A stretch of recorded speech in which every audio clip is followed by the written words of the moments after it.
Hello hi everyone, আমি চলে এসেছি get ready with for rehearsal. হ্যাঁ, ঠিকই শুনছো, আজ ছিল আমার সিভিটির রিহার্সাল। মানে মাসে ওই 3টে ক্লাস থাকে, তাই রেডি হচ্ছিলাম। ঝপ করে আমি এই ড্রেসটা পরে নিয়েছিলাম। আজকে একটু সুন্দর করে মেকআপ করতে হবে, বেশ অনেক দিন পর, প্রায় 1 মাস পর আমি আবার মেকআপ করব।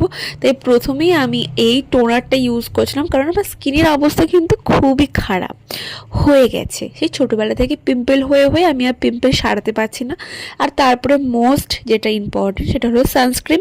তাই তারপরে সানস্ক্রিন অ্যাপ্লাই করে নিয়েছিলাম ভালো করে, যেহেতু আমার সকাল 11টা থেকে ক্লাস ছিল। তারপর হালকা করে একটু ফাউন্ডেশন, আর আমি আইব্রোসটা করিনি কারণ খুব তাড়াতাড়ি আমি ঘুরতে যাব সেই কারণের জন্য। তারপর একটা হালকা আইশ্যাডো পরে নিয়েছিলাম, লিপস্টিকটা পরে একদম রেডি হয়ে গেছে, আর সুন্দর করে ঘড়িটা পরে নিয়েছিলাম। আর যেটা না ইউজ করলে নয়, এটা আমি ইউজ করেছিলাম পারফিউম।